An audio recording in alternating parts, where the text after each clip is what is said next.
internautes, nous sommes ravis de vous recevoir aujourd'hui dans cet hémicycle de la région. Merci Xavier Bertrand. En 2 mots, vous avez commencé la politique à l'âge de 16 ans. Vous avez joli tout ça. Ouais, exactement. Vous avez été ministre de l'époque avec de la santé.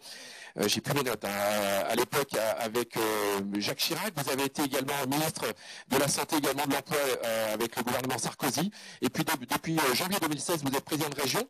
Ça fait maintenant 5 ans. Vous avez fait 8 fois le 20h. La dernière fois où vous avez fait le 20h à la télé, c'était pour annoncer votre départ des Républicains.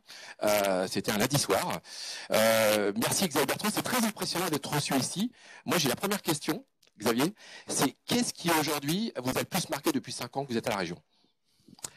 Tout d'abord, je suis content de vous retrouver dans un format un peu particulier. Et si Olivier n'a plus ses notes, c'est parce que je viens de lui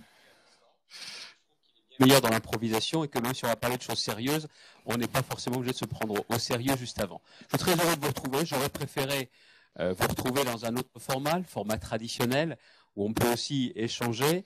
Mais bon, l'important c'est qu'on puisse aussi se parler, de faire un point. Mais si on fera attention à ce que l'on dit, parce que tel que je connais Olivier, s'il a des questions en tête, des questions derrière la tête pour parler d'échéance, pas le droit d'en parler. Exactement. C'est pas que je suis un type timide, mais on est dans l'hémicycle de la région. Et il faut absolument pas que je mélange les genres. Les meilleurs souvenirs ici dans l'hémicycle. Ouais, un souvenir. Ouais. ACC. On est derrière. Là, il y a 3 présidents d'intercommunalité qui votent pas comme moi aux élections nationales, qui sont différents, et on signe un chèque de 121 millions d'euros pour obtenir l'implantation de l'usine de batterie de PSA dans la région. À Douvrin. 2000 emplois. Il y a plusieurs régions qui sont sur les rangs. Le ministre de l'économie et des finances dit que ce serait une bonne idée que ce soit en Grand Est, que ça devrait se faire en Grand Est. Et nous, on se bat comme des fous. Et en 3 semaines, on se met d'accord, on écrit à PSA, on leur dit on est partant. Ils disent oui, c'est bien, mais une lettre, c'est bien, on ne peut pas avoir un autre engagement. Banco, réunion extraordinaire. Les présidents viennent et on fait 121 millions d'euros. Et là, il y a qu'une petite partie de l'investissement. Et là, il y a Carlos Tavares, que pas trop friand des rencontres avec les responsables politiques, qui disent patron de chez Peugeot, et qui dit ils ont l'air d'avoir l'esprit d'équipe comme en entreprise et comme dans le sport. Donc, c'est aussi un élément qui a joué. Ça, c'est souvenir très marquant. Et puis, ici, en bas, c'est quand je décide de pousser un coup de gueule sur le dossier Ascoval, parce que je pense qu'il y a de l'avenir pour cette entreprise, pour ses débouchés.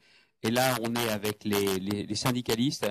Et là, je dis ce qui est en train de se passer, c'est un assassinat, c'est une mise à mort. Et il y a un cynisme aujourd'hui qui va tuer cette entreprise et on le refuse. Et c'est ça qui réveille tout le monde et ce qui amène à changer d'attitude sur ce dossier. Aujourd'hui, Ascoval, ça tourne. Alors, en effet, ça tourne, c'est à Valenciennes. Aujourd'hui, le budget de la région, c'est 3,5 milliards.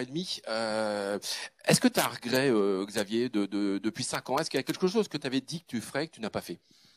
Non, honnêtement, j'ai dirigé cette région comme une entreprise, comme l'entrepreneur que j'ai été.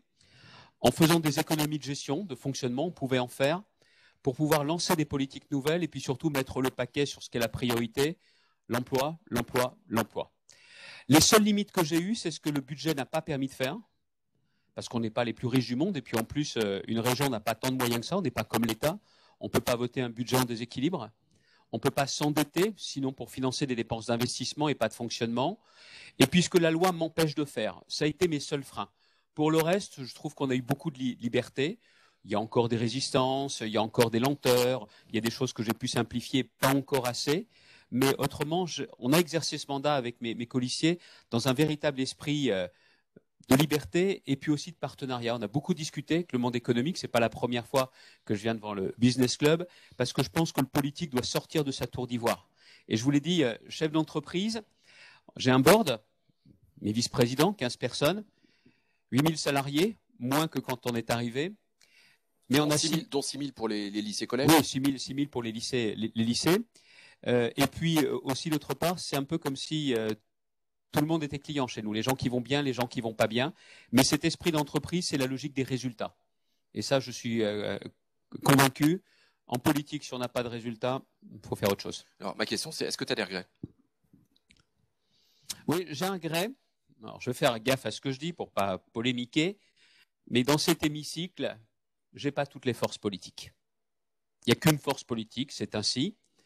Mais la démocratie, la politique, c'est plusieurs forces politiques et c'est aussi plusieurs oppositions et pas une seule. J'en dis pas plus, je pense que tout le monde m'aura compris, mais parce que quand on a une opposition qui propose, ça amène aussi quand même à en tenir compte, pas pour faire la politique des autres, mais pour tenir compte et pour essayer encore une fois davantage d'être dans la logique d'intérêt général. Toi, ce matin, quand on a préparé cette interview, je discutais avec un de tes collaborateurs proches et je lui dis mais quelle est la principale qualité de Xavier Bertrand? Et il m'a répondu qu'aujourd'hui, tu avais une grosse écoute, grande écoute, et que tu savais tenir compte des remarques des uns et des autres, et que la flagornerie, c'est pas tout à fait ton truc, c'est que tu aimes bien quand les gens disent réellement ce qu'ils ont au fond d'eux.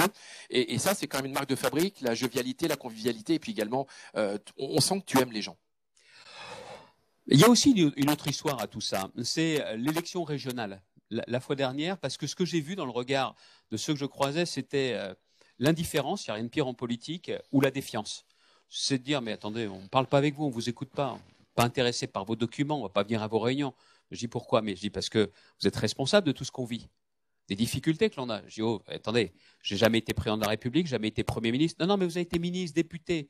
Tout ce qu'on vit là, vous en êtes aussi en partie responsable. Et notamment aussi des chefs d'entreprise. Ils disent, attendez, vous êtes gentils, mais les impôts que l'on paye, la complexité, vous étiez ministre, vous n'avez pas tout changé. Et là, je me suis dit, en étant élu, Mathieu Aupert a intérêt à vraiment changer la façon de faire. Et encore une fois, il y a une réunion, je ne sais pas si les gens sont membres du club, peut-être que certains, à la fin d'une réunion qui était difficile avec des chefs d'entreprise, c'était dans la métropole. À la fin, ils m'applaudissent spontanément. Ça avait été dur parce que je voyais bien la défiance, le côté, bon, d'accord, ok, on peut peut-être vous faire confiance, mais qu'est-ce que ça va changer? Et après que les gens applaudissent, il y en a un qui a levé la main qui dit, je voudrais juste rajouter une chose. Il dit, quand je vais rentrer chez moi ce soir, ma femme va me dire, alors Bertrand, il était comment? Ben, je vais lui dire que vous avez été brillant, mais j'en ai marre de dire que les politiques sont brillants. Je préférais qu'ils disent qu'ils sont efficaces. Et ça, c'est resté marqué là. C'est que même sympa, c'est pas suffisant. Oui, le sujet, c'est efficace. Alors, comme dans les chaînes d'entreprise, on va leur donner la parole dans quelques instants. Juste avant, Xavier, la semaine dernière, on a vécu malheureusement un décès dans le monde politique. Valéry Giscard d'Estaing nous a quittés. Est-ce que tu as un souvenir avec cet ancien président? Oui, j'en ai deux en tête à tête. Parce que j'étais allé le voir, je crois que c'était en 2013, j'étais plus ministre. J'étais allé le voir rue de Bénouville. Il recevait dans une petite pièce, on rentrait sur l'hôtel particulier, on rentrait sur la gauche, et là il y avait un bureau carré qu'on a déjà vu dans des émissions avec la feutrine verte dessus, il avait sa place, il vous installait en face. C'est pas celui-là dont j'ai le plus souvenir. J'étais allé en Grèce, j'étais à l'époque le patron de ma formation politique. C'était pour un anniversaire de la Constitution grecque. Et Giscard d'Estaing avait été invité parce que c'était lui qui avait une relation particulière avec la Grèce. C'est lui qui avait conduit les négociations au niveau européen pour l'adhésion de la Grèce. Et il avait vraiment une très forte image. Et on est dans le même hôtel. Et il me fait savoir qu'il aimerait bien me rencontrer. Et là, on prend un petit déjeuner dans sa chambre d'hôtel. Et je me rappellerai cette phrase. Il me dit, je ne vais pas l'imiter, je ne saurais pas bien le faire. Il m'a dit, vous voyez, monsieur le ministre, j'avais été ministre. Ce qu'il manque en politique, ce sont des ingénieurs. Des ingénieurs. Il y a des énarques, il y a des hauts fonctionnaires, mais la politique manque d'ingénieurs. Ceux qui bâtissent, ceux qui s'intéressent au process et tout ça, et ça m'est profondément marqué. Parce que c'est vrai, il ne s'agit pas de reproduire en politique, il s'agit justement de construire et d'avoir cette créativité également. Ça m'est profondément marqué. Alors, merci pour cette anecdote, Xavier. On va passer maintenant au vif du sujet. On va donner la parole tout de suite à notre premier membre, le président du Fund Business Club. Pascal, tu es avec nous. Est-ce que tu... S'il te plaît. Oui, bonjour Olivier, bonjour Monsieur le Président de Région, mon cher Xavier, et bonjour à tous les membres. Merci Xavier de nous accueillir et bravo pour tout ce que tu fais. Ma question est très simple, et Xavier l'a connu parce que c'est un leitmotiv un peu chez moi, c'est qu'aujourd'hui, dans le monde du bâtiment et de l'immobilier, nous allons vivre une crise sans précédent puisque les autorisations de construire ont été divisées par 2 sur l'année 2020. Les maires ne voulant plus signer de permis de construire. Je sais très bien que ce n'est pas la compétence de la région. Est-ce que le président de région ne peut pas inciter les maires par courrier, par réunion, à leur faire comprendre que habituellement dans notre région, il se construit 6 000 logements par an par le monde privé, dont 4 000 dans le département Nord, dont 3 600 à peu près dans la métropole lilloise. On sait qu'un logement construit, c'est 2,1 emplois à peu près sur une quinzaine de mois. Si on divise ça par deux, 3 500 divisé par deux, ça fait 1750. Remultiplié par deux, vous avez vite compris que ça fait 3 500 emplois. On arrive au même chiffre. Ça coûte rien l'économie, puisqu'en plus un logement neuf construit rapporte 20% de TVA. J'aimerais qu'il y ait, j'ai sollicité Damien Castelin, j'ai sollicité le SGAR, le préfet.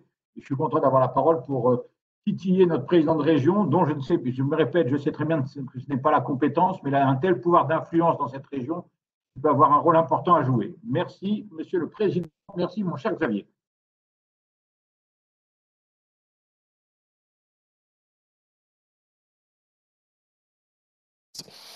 Des promoteurs. Promoteurs, excuse-moi. Je suis attentif. Hein. Ouais, c'est bien. Puis autrement, après, il va m'envoyer un message, il va râler si je n'avais pas rectifié. Bon, très sérieusement, ce que touche Pascal, c'est quoi, au fait, le rôle d'un président de région? Il y a ce qu'on fait, nos compétences, économie, emploi, formation, les lycées, même si on est surtout là pour financer, les transports, on est là pour financer et pour râler, et c'est tout. Et après, il y a un autre rôle, qui est un rôle, il l'a dit, d'avocat. Et là, ce qu'il me demande de faire, c'est de me faire l'avocat. Je suis prêt à le faire, et on devait d'ailleurs, on l'avait dit avec Pascal, organiser à la fois une réunion régionale et des réunions par département pour expliquer aux maires le besoin qu'on avait absolu de construire. Pas pour faire plaisir aux promoteurs, c'est tout simplement pour que les gens soient mieux logés. Le mal logement, c'est l'un des problèmes les plus importants de la société française, sauf qu'au niveau national, on fait des discours et ça ne réagit pas derrière. Donc je l'avais dit à Pascal, sauf que ça fait maintenant 1 an que toute notre vie sociale, économique est perturbée. Je reste disponible, Pascal, pour pouvoir le faire, que vous expliquiez les choses aux uns et aux autres, qu'on explique les enjeux économiques qu'il y a derrière, et en faisant un sujet grand public. Il faut savoir que les régions n'ont pas de compétences directes là-dessus, mais je pense qu'il faut vraiment qu'on mette le paquet. Le logement, la construction de logements, c'est l'un des grands oubliés du plan de relance. Alors que derrière, il l'a dit, moi j'insiste là-dessus, des gens qui sont mal logés, un problème de loyer, honnêtement, il y a plus intelligent à faire que l'encadrement des loyers, hein, peut-être quand même de construire davantage, et puis derrière de l'emploi. Vous connaissez mon obsession pour l'emploi, j'ai toujours pas changé d'avis depuis 5 ans, même si on a eu des vrais succès. Il y a encore beaucoup à faire et on le voit notamment avec la crise du Covid. Et c'est ça, plus de 2 emplois par logement construit. Et c'est ça le véritable enjeu. Donc, je suis à dispo pour faire ce qui a juste été décalé avec la crise du Covid, pour mobiliser tout le monde en indiquant clairement que sur ces questions d'urbanisme, c'est important pour les maires, mais c'est aussi sacrément important pour l'emploi et pour l'économie. Disponible, Pascal. Merci Pascal pour ta question. On va donner la parole à Éric Ricou. Éric est dans la région d'Arras. Éric, tu nous entends, je suppose? Oui, je vous entends. Ouais. Bonjour Xavier Bertrand, bonjour Olivier. Éric, juste avant de donner la parole, Éric a une particularité dans son entreprise près d'Arras, c'est que le Tour de France aujourd'hui, lorsque vous voyez la caravane du Tour passer sur les routes de France, eh bien la majorité des véhicules qui sont décorés dans la caravane du Tour, c'est l'entreprise d'Éric qui le fait, toutes ces voitures publicitaires que vous voyez. Donc c'est bravo à toi et fier que ce soit un ch'ti qui soit au milieu de cette caravane du Tour. Éric, la parole est à toi. Merci Olivier. Bonjour Xavier Bertrand. Ma question en fait porte sur l'emploi, puisque bon là je viens d'embaucher un emploi franc et un apprenti.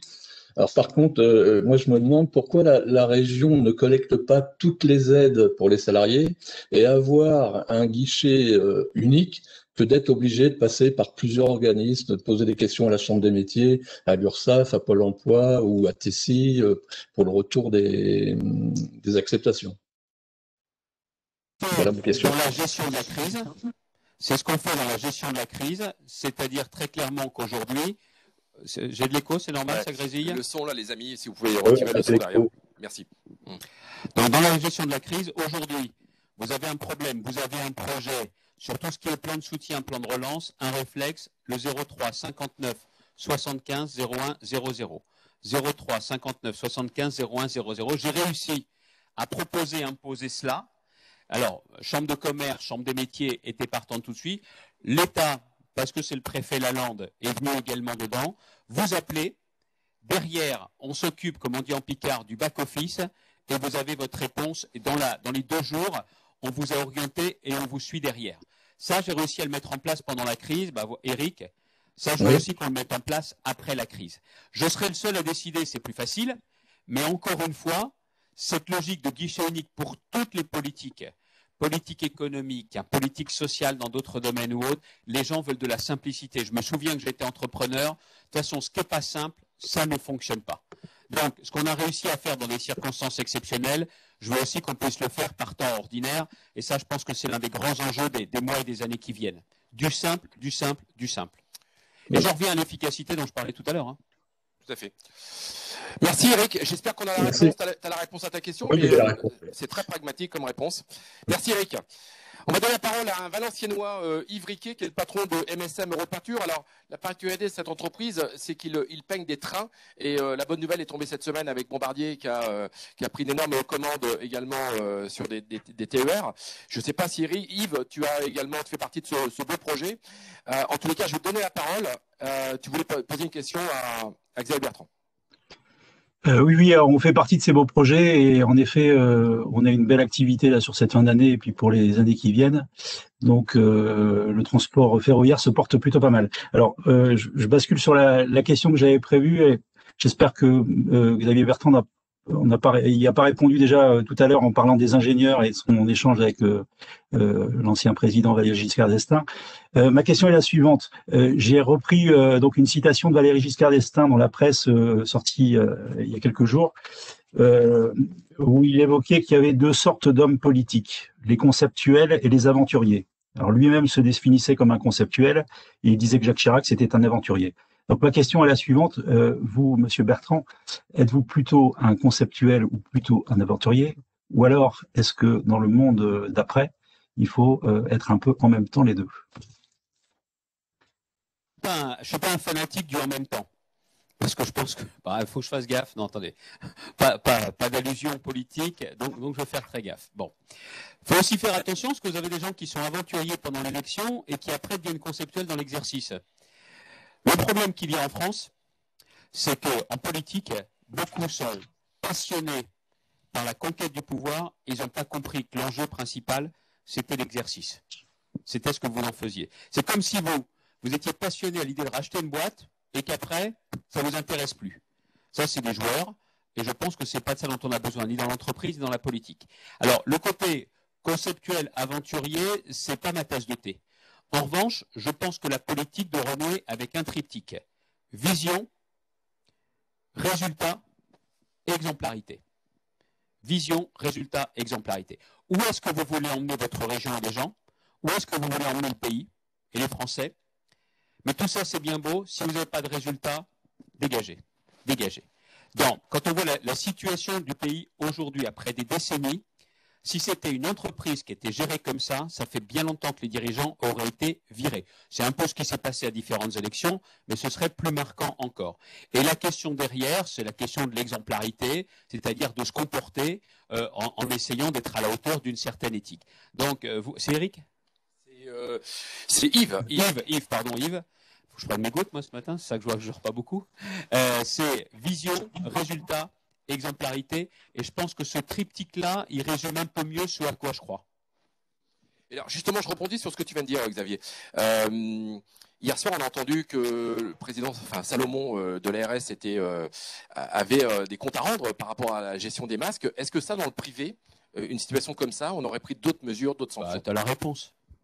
Évidemment que non. Évidemment que non, ça ne se passerait pas comme ça.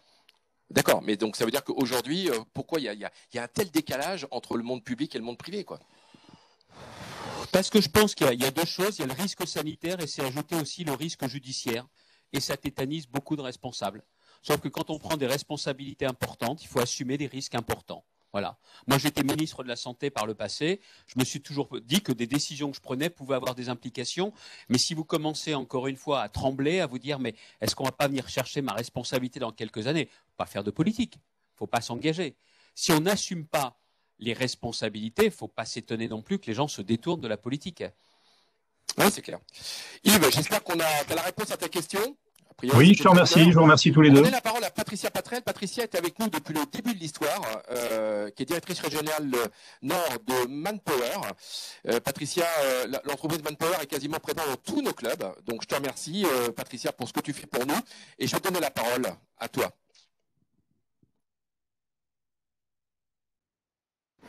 Ah.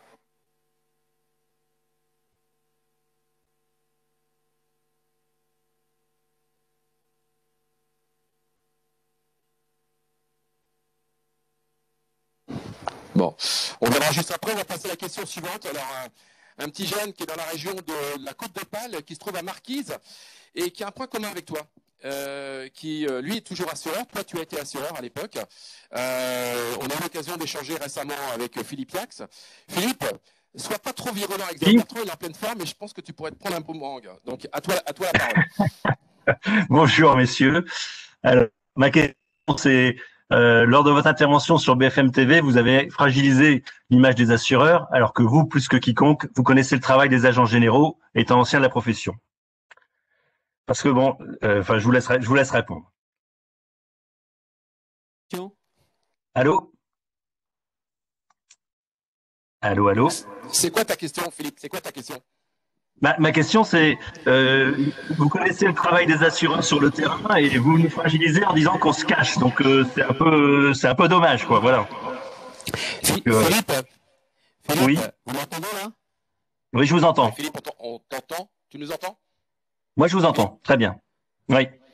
C'est bon. Philippe, vous seriez le patron de votre compagnie et pas agent général.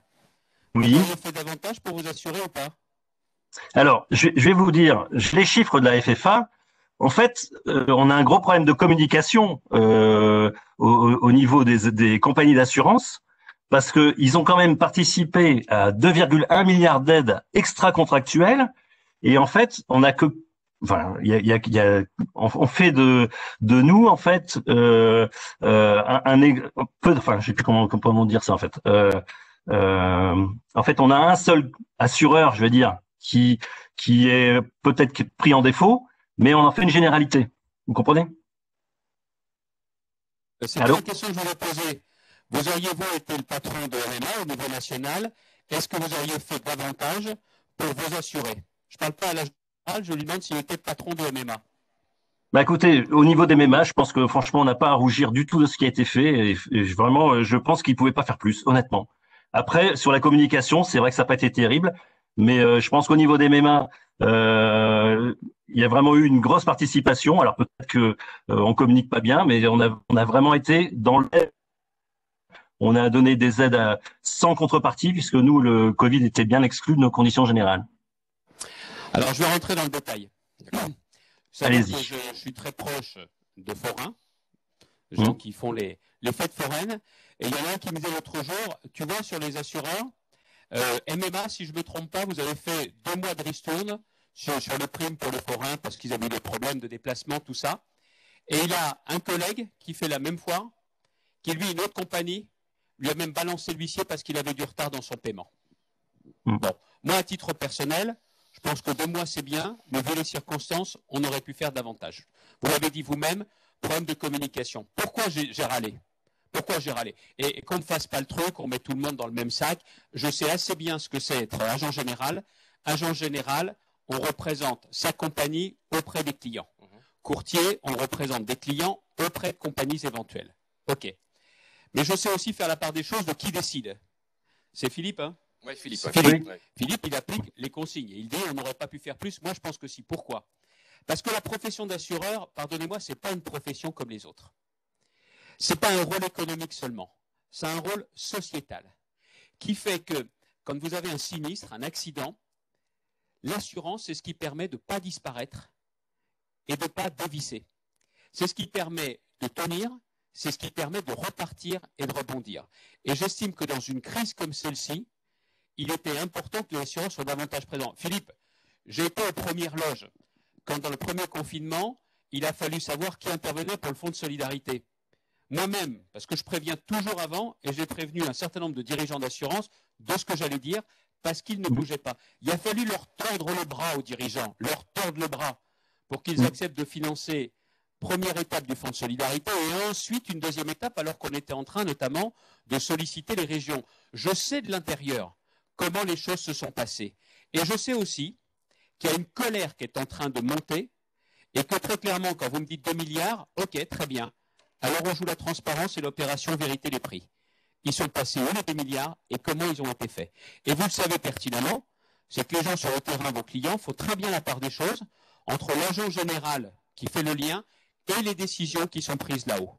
Et je le dis très clairement, pour moi, ce n'est pas une profession comme les autres, et c'est une profession qui, dans des moments très difficiles comme cela, ne doit pas se contenter de dire on a fait, mais c'est comment on est vraiment au rendez-vous de la solidarité. Ça, c'est pour moi. Puis si après, la profession en tant que telle, elle n'arrive pas à s'exprimer clairement et autres, dans ces cas-là, il faut en tirer les conclusions. Hein.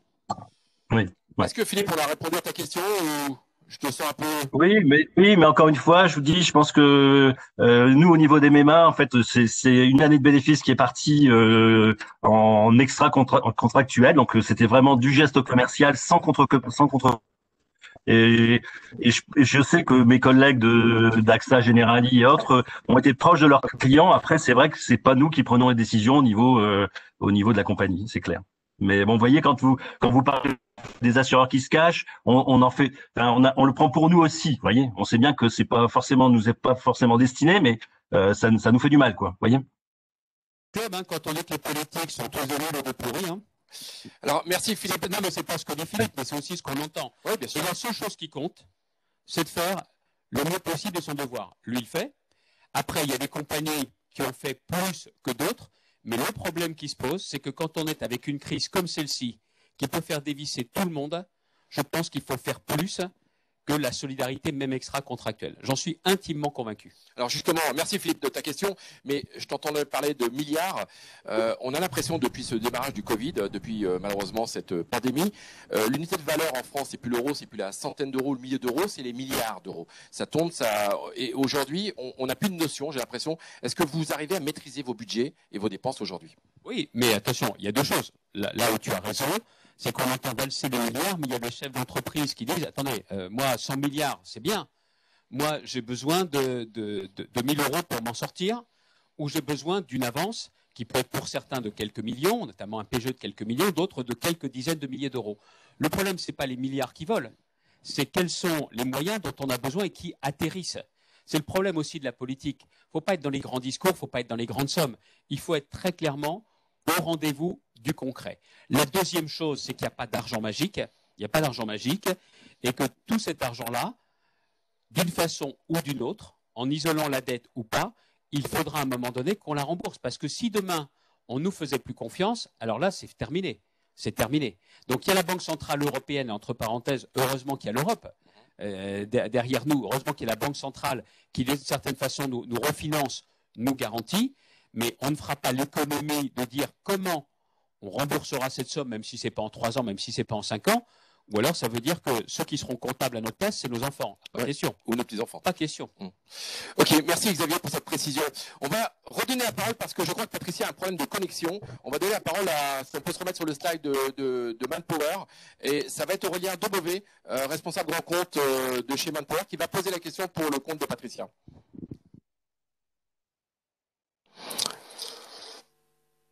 Oui, bonjour. Bonjour Olivier, bonjour Monsieur Bertrand. J'espère que vous m'entendez bien. Écoutez, on a appris une chose avec la crise, il faut beaucoup d'agilité, donc je m'adapte. En effet, je suis l'adjoint de Patricia Patraire.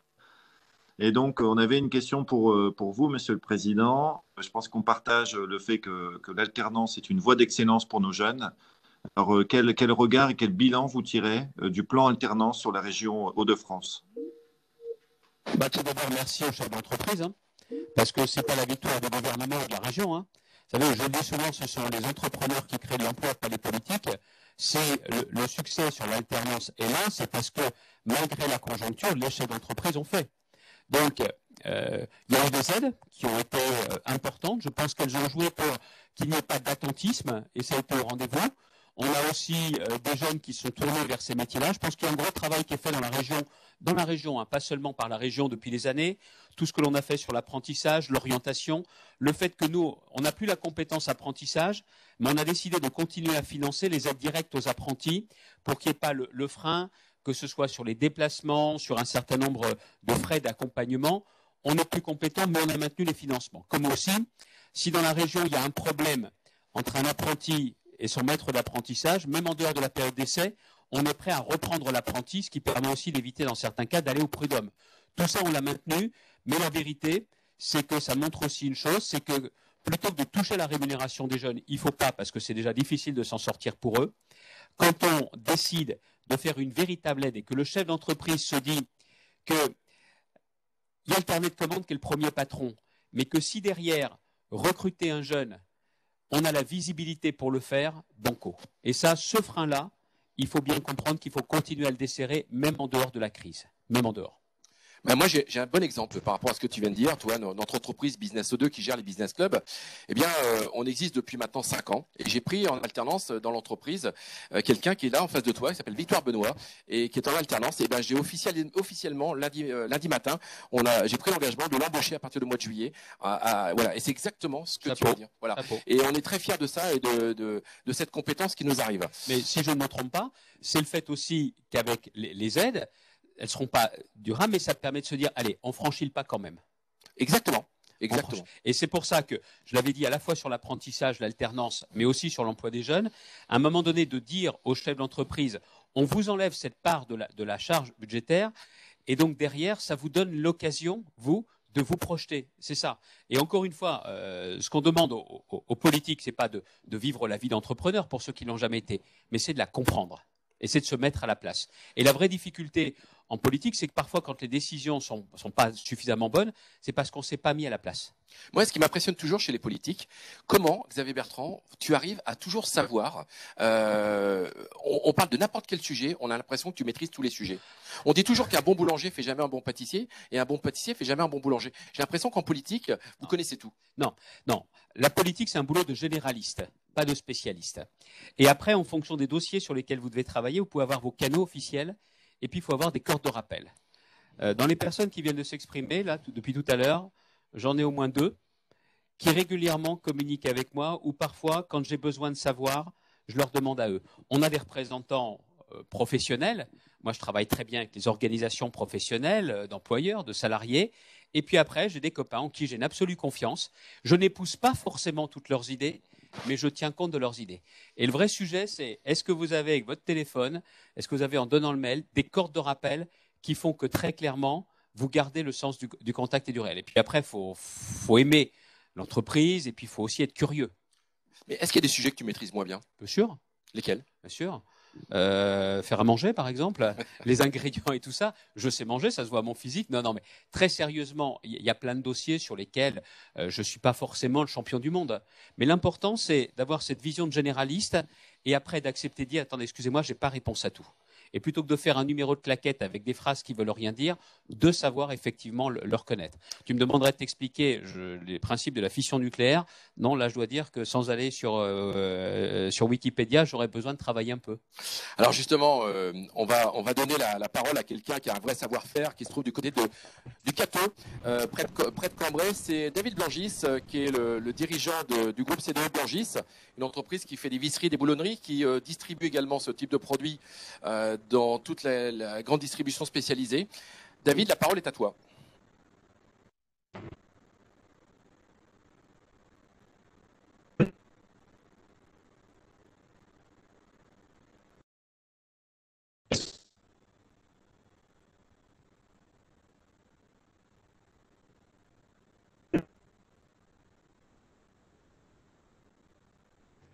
Problème technique, Céleste est là-haut. On passe à Philippe Devaux.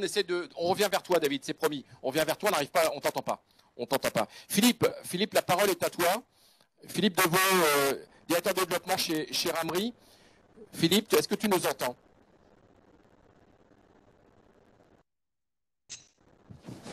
Allô, est-ce que vous m'entendez? Allô? Allô? T'entends, Philippe? Bienvenue, oui, bienvenue. Vous m'entendez?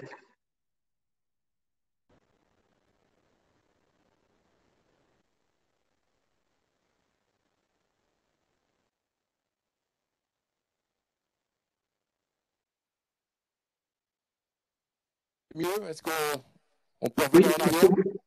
oui, est-ce que vous m'entendez? Oui, alors. Vous m'entendez. Bonjour, bonjour à Monsieur le Président, bonjour à tous. Donc merci pour votre disponibilité, pour votre partage du jour, effectivement. Merci Olivier et à son équipe de nous permettre ce temps d'expression sur un sujet qui, vous vous en doutez, est majeur pour notre groupe et plus largement pour les PME du BTP, dont l'ancrage est régional, voire local.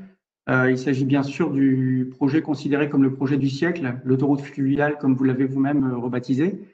Alors, j'ai noté que le projet, le budget de la région était de 3,5 milliards. Il se trouve que c'est le budget également des travaux, 10 000 emplois prévus pendant la phase de travaux, 30 000 pendant la phase d'exploitation. Donc, ma question est simple, Monsieur le Président. Quel conseil donneriez-vous aux PME du BTP comme la nôtre pour profiter pleinement des retombées économiques de ce projet? Je vous ai entendu dire vouloir être l'avocat des promoteurs. Serez-vous l'avocat des PME du BTP? Faire que répéter. Je vais faire que répéter. Ce projet, je me suis battu comme un fou parce qu'il faut quand même savoir qu'il allait être enterré. Il ne faut pas qu'on ait la mémoire courte. C'est parce que je ne me comporte pas bien qu'on fait un bras de fer avec l'État. Autrement, ce projet, il est mort. Parce que la technostructure pense que se mettre plus de 5 milliards, ce n'est pas 3,4 milliards, c'est 5 milliards dans un projet comme ça, c'est de la folie. Ces gens-là pensent que de faire passer des péniches, ça ne sert plus à rien. Parce que les Allemands, les Belges, les Néerlandais ont pris un temps d'avance. C'est ça la vérité. Et de dire mettre 5 milliards pour faire passer des péniches, c'est nul. Ouais, ce qui est nul, c'est de ne pas voir derrière l'impact économique et de voir qu'il y a le canal, mais il y a aussi les plateformes multimodales, c'est-à-dire les ports intérieurs, Noyon, Nesle, Péronne et Marquion. C'est là que sont les emplois. C'est la connexion avec Dunkerque. C'est la connexion justement avec toute la part aussi du Hainaut qui va être raccordée. C'est tout ça. Précise pour les gens, il y a des gens de toute la France, c'est 103 km de Alors, liaison. Attendez, on va faire plus simple. Ouais. On va faire plus simple. Vous faites Paris-Lille en voiture. Je ne me trompe pas, mais prenez l'exemple. Vous sortez périphérique, l'autoroute, vous arrivez au péage de Senlis. Okay, imaginez que là, il n'y a plus d'autoroute, mais qu'il y a une départementale. Vous allez faire plus d'une centaine de kilomètres sur la départementale. Vous arrivez au péage de Fresnes-les-Montauban, Douai à droite, Arras à gauche, quel devant vous. Et bien là, vous rejoignez l'autoroute. Vous voyez ça en voiture? Et bien la voie d'eau dans le nord de la France, c'est ça aujourd'hui. La partie du bassin de la Seine, c'est de l'autoroute. Le canal du Nord, c'est de l'autoroute, mais il manque le canal Seine-Nord-Europe, c'est-à-dire les 117 km entre les deux. C'est ça qu'on bâtit, 5 milliards. Bon, honnêtement, je ne me suis pas battu pour faire venir des multinationales pour venir faire le boulot. Je le dis comme je le pense, ni les travailleurs détachés, je l'assume. Moi, l'idée, c'est de donner du boulot à des entreprises qui sont implantées dans la région. Et pour le faire, il y a une façon très simple, les spécialistes sauront, c'est l'allotissement. De faire en sorte que ce ne soit pas seulement des grandes entreprises qui prennent le marché, qui fassent travailler tout le monde comme sous-traitants, mais c'est de faire de l'allotissement à un niveau qui nous permette de faire du travail sérieux, mais qui ne sorte pas un certain nombre d'entreprises régionales. J'ai pris cet engagement, vous verrez si c'est de la flûte ou si c'est une réalité, mais je sais pertinemment que je ne mets pas autant d'argent région, les départements, certaines intercommunalités et l'Europe, pour qu'au final, ces dizaines de milliers d'emplois ne créent pas des emplois pour des gens chez nous. Ça, c'est un engagement que j'ai pris et je le tiendrai parce que je me suis battu sur ce dossier qui, entre parenthèses, est un plan de relance à lui tout seul, parce que ce n'est pas dans 15 ans.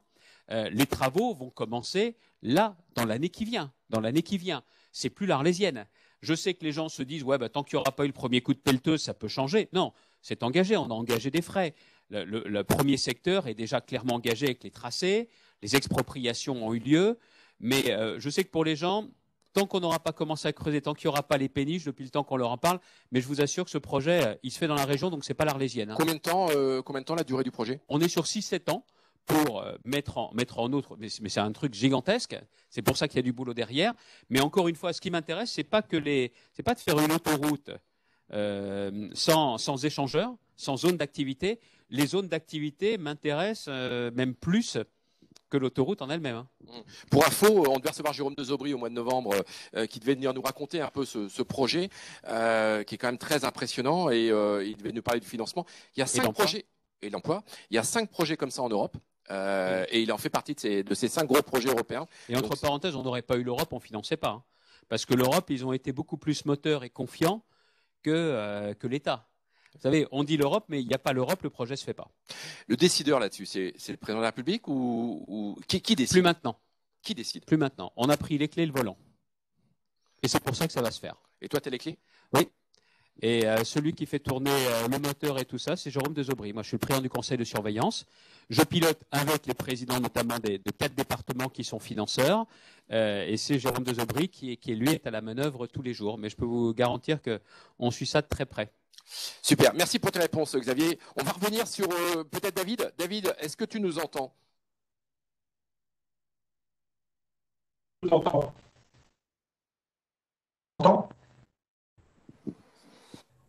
Tu m'entends? Pas super, mais on devine. Vas-y, essaye de poser ta question. Merci Olivier, bonjour M. Bertrand. Je suis le système de vos interventions de la partenaire. Je suis jeune étudiant depuis l'origine à notre restaurant et je suis un peu équipe. Mais les collègues autour de cette vision de confiance pour les problèmes, les modifier, les encourager. Tous les jours, vous assurez d'être exemplaire pour donner une bonne image afin qu'ils soient toujours dans l'avenir avec des scénarios durables, économiquement et non écologiquement. C'est encore des prévisionnels que vous avez besoin pour réagir à vos problèmes. Nous devons, comme vous l'avez dit tout à l'heure, essayer de construire des périodes et sur cette méthodologie des échanges très étonnés entre le simple français. Je constate le développement de certains dirigeants politiques sur cette situation et leur façon de travailler.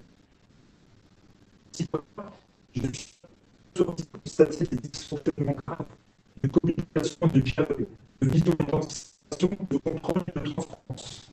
La fabrique est une excellente initiative et de revanche, on a un grand nombre de dysfonctionnements français et des solutions. La France a besoin urgemment d'un homme à l'écoute, avec un contrôle de dialogue, de sérénité, d'ouverture et de situation de contrôle. Nous espérons qu'un homme comme cela puisse être l'homme de la situation. De votre point de vue de la France, comment concrètement cet homme peut reconquérir la France, la cité, lui donner de la vision favorable économique, humaine et écologique, le grand défi, ainsi que de la sérénité dans ce moment certain et en mouvement constant. Je vous remercie, M. Bertrand. La communication n'était pas très bonne, mais si je réponds un tout petit peu à côté, vous ne m'en voudrez pas, je vais essayer d'être le plus précis possible. Pour répondre à David, je pense que la clé pour les décideurs, les dirigeants, c'est de faire confiance. Sauf que le problème en politique, on dit toujours aux gens, faites-nous confiance, alors qu'on ne fait pas confiance aux Français. Je le vois, les élus locaux ne font pas confiance. Les chefs d'entreprise, on ne leur fait pas assez confiance. Et je pense, David, qu'on est à la fin d'un cycle. Ça n'a plus rien à voir avec la politique. Ça n'a plus rien à voir avec droite, gauche, extrême, centre, en marche. Allez, on met tout ça de côté. On est un pays qui a une créativité, une énergie de folie. D'ailleurs, et regardez bien, avec tout ce qu'on se prend depuis des années, notre niveau de suradministration, de fiscalité, la question du temps de travail et tout ça, avec tout ça, on est encore dans la course. Vous imaginez si on nous desserrait ces freins à main-là? Vous ne voyez pas à quelle vitesse on irait? Donc le potentiel est là. Là où il faut qu'on fasse gaffe, c'est que le potentiel, au bout d'un moment, il a tendance un peu à diminuer. Moi, je vois beaucoup de chefs d'entreprise qui me disent, Xavier, on a une patate d'enfer, on a une envie. Mais la réalité, c'est que, purée, prendre un nouveau marché, être obligé de recruter, de passer un seuil, bon sang, on a autre chose à faire. Prendre une entreprise, prendre un marché, étendre l'entreprise, purée, le parcours du combattant. Et s'implanter, mon Dieu, c'est long en France. Si on réussit à changer ça, dans les années qui viennent, on aura de la croissance et on aura plus d'emplois. Je ne veux pas que ce capital des chefs d'entreprise soit un capital qui s'érode. Et c'est ça qui est en train de se jouer. Alors comment on fait, David? Faire confiance, ça veut dire peut-être aussi aujourd'hui se demander qui fait quoi. Tiens, l'État. L'État doit faire quoi? Moi, je pense qu'aujourd'hui, l'État doit se concentrer sur ce qui est régalien. Sécurité, justice, lutte contre le terrorisme, défense. Il doit définir éducation, santé, même si ce n'est pas lui qui fait seulement. Il y a de l'enseignement privé, il y a du public, il y a des cliniques privées, il y a des hôpitaux publics.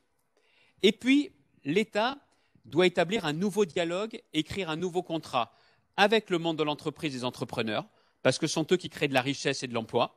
Et la question qui se pose, c'est qu'à défaut d'avoir de l'argent magique dans les années qui viennent, comment on vous allège la charge, le fardeau, la barque de toutes les complexités. Deuxièmement, l'État et les territoires. Moi, je pense qu'on gère bien que de près. Même un préfet, c'est l'État. S'il avait plus de moyens, sans être obligé d'aller demander la permission à Bercy ou dans les ministères, il serait plus efficace. L'État, les territoires. L'État, les citoyens, on ne fait pas confiance aux gens. Et je ne parle même pas de la question de la crise sanitaire. On ne fait pas confiance aux Français. Les réglementations, les interdictions en dehors de la crise sanitaire sont légion. Et comment on réécrit le contrat entre l'État et l'Europe, le qui fait quoi? C'est ça, je pense, la grille de lecture. Mais encore une fois, aujourd'hui, le problème numéro 1, c'est clairement la confiance. Et ça, on ne m'enlèvera pas de l'esprit que si on ne fait pas confiance aux Français en premier, ils ne sont pas prêts de refaire confiance aux politiques. Ça veut dire que demain, en 2022, si demain tu venais à... On ne parle pas d'après 2022, pas dans cet hémicycle. D'accord, ok, très bien. Mais tu peux la tourner autrement. Je peux la tourner autrement, mais quelle serait ta première décision? Ah, c'est 2022 quand même, ça. Ouais, mais alors, même t'es réélu à la région, quelle serait ta première... Je n'ai pas le droit de parler non plus des régionales, parce qu'on est dans cet hémicycle. Juste un point. Je pense qu'il faut arrêter de vouloir faire 40 trucs. Celui qui va dire j'ai 100 réformes, alors là vous avez compris, soit c'est Pinocchio, soit c'est quelqu'un qui fera rien. Par contre, il faut être dans quelques priorités. Je pense qu'aujourd'hui il y a 2 priorités. Il faut remettre l'église au milieu du village en termes d'autorité, sécurité. Et 2, il faut clairement autour de la valeur travail un projet économique qui permette à ceux qui donnent du boulot de le faire plus facilement et à ceux qui bossent de s'en sortir. On ne m'enlèvera pas de l'esprit, et ils sont très nombreux, les chefs d'entreprise, je le sais, pour en discuter avec certains d'entre eux qui sont adhérents de tes business clubs. Ils disent hey, Xavier, on aurait moins de charges. Tu ne crois pas que ça nous intéresserait justement que nos salariés touchent plus? Quand on a mis en place nous, le chèque vacances pour ceux qui avaient bossé pendant le Covid, où l'entreprise ne pouvait pas verser de prime, 70 000.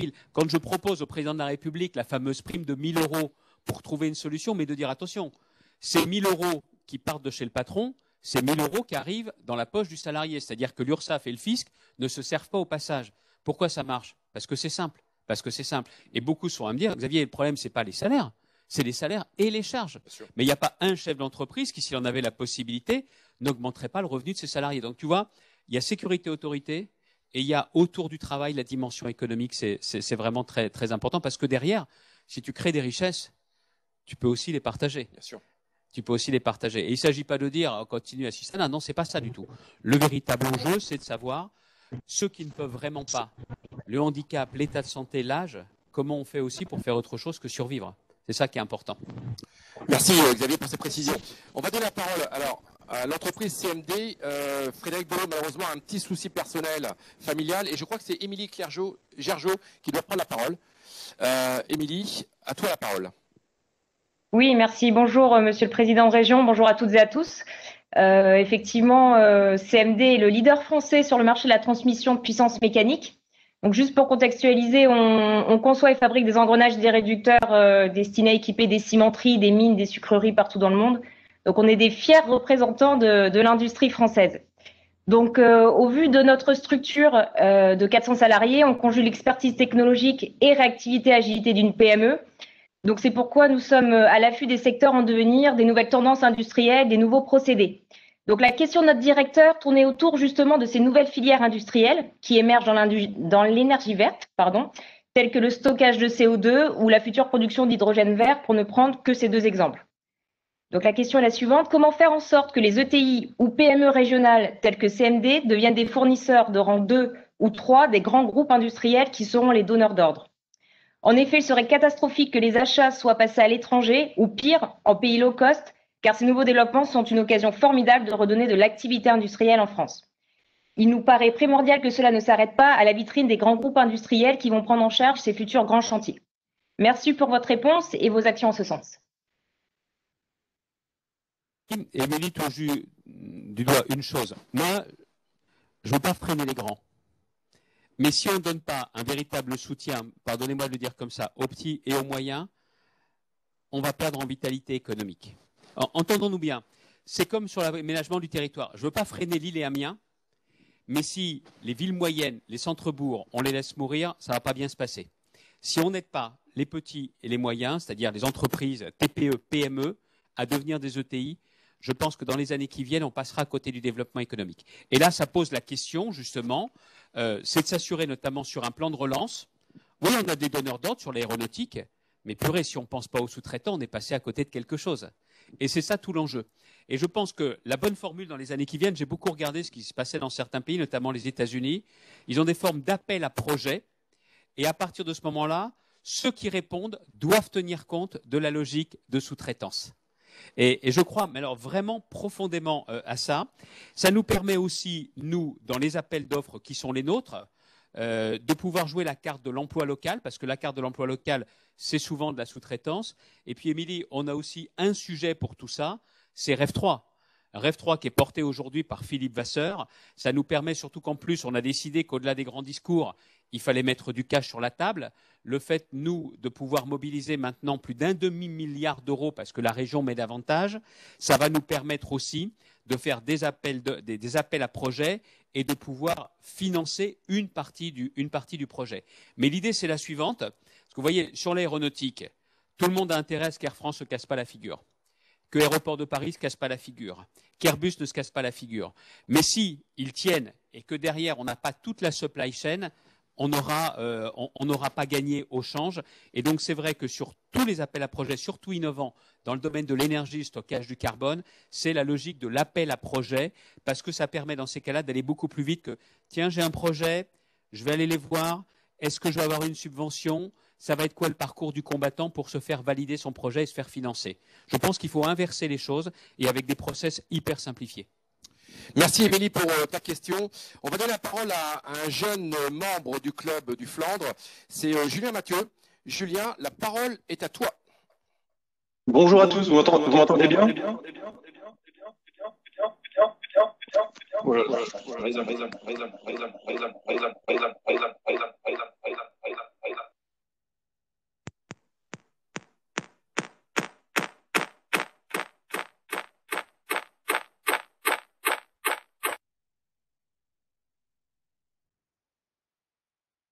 S'il vous plaît, Pierre Combarbou.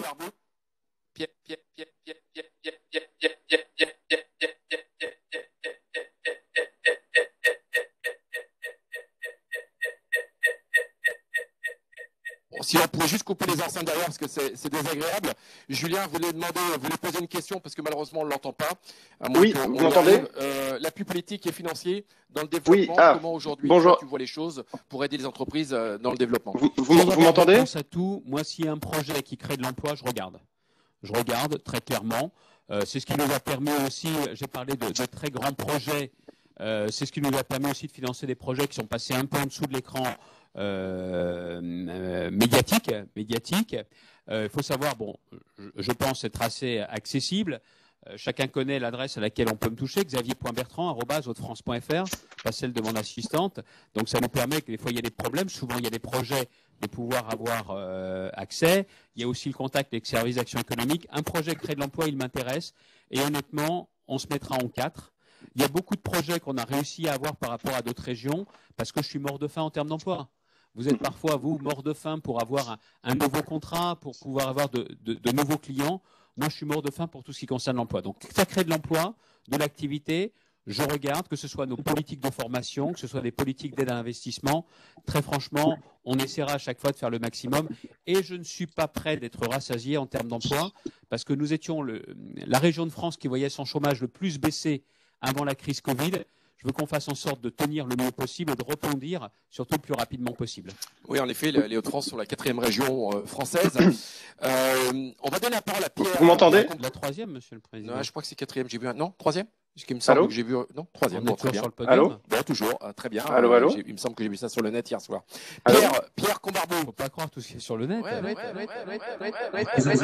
Rhône-Alpes et on est effectivement... 3e. Allô? Bon, excuse-moi. Et la première pour les investissements industriels internationaux, et ça depuis plusieurs années. Vous m'entendez? Je crois à l'industrie encore, et toujours. Oui, mais tu le dis souvent. Pierre, la parole est à toi. Oui, merci. Est-ce que vous m'entendez bien? C'est là, vous m'entendez bien? Allô? Est-ce que vous m'entendez? Nous sommes deux à avoir le micro ouvert, Julien Mathieu et moi. Et ça crée des effets Larsen. Et de l'écho. C'est sur les atouts de la Picardie. Les gars, on ne peut pas vous entendre, c'est inaudible. Je suis désolé, on va couper le micro. En clair, je pense que ce que voulait dire Pierre, c'est qu'il n'y a pas que le Nord-Pas-de-Calais dans la région de France, également il y a la Picardie qui a plein d'atouts à faire valoir. Aujourd'hui, est-ce que tu as 2 ou 3 projets aujourd'hui qui sont en Picardie Oui, bien sûr, mais alors c'est tout le problème. Moi, j'ai pas Lille et le désert autour. J'ai 2 belles métropoles, Lille et Amiens. Et c'est vrai qu'on a toujours tendance à se dire sur Amiens, nous les Picards, ouais, mais bon, on n'est plus la capitale régionale. C'est pas le sujet. On est dans le même train. On n'aurait pas eu la région Hauts-de-France, on n'aurait jamais eu le canal Seine-Nord-Europe. Parce qu'on aurait eu des moyens limités. J'aurais jamais pu faire un chèque de plus de 300 millions d'euros et de dire le canal, vous y croyez pas, nous on le prend.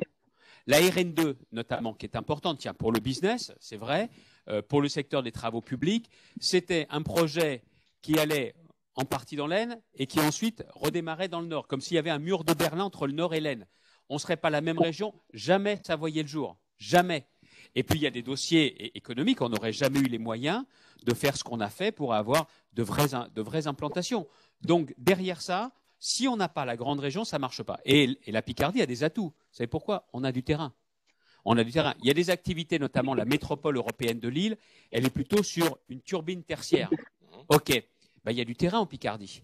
Il y a du terrain pour des belles implantations d'entreprises et aussi de la logistique industrielle. C'est aussi des emplois. On a l'agroalimentaire et on vient d'avoir 2 des plus belles implantations nationales sur l'alimentation animale avec les insectes. Et oui, et puis insectes.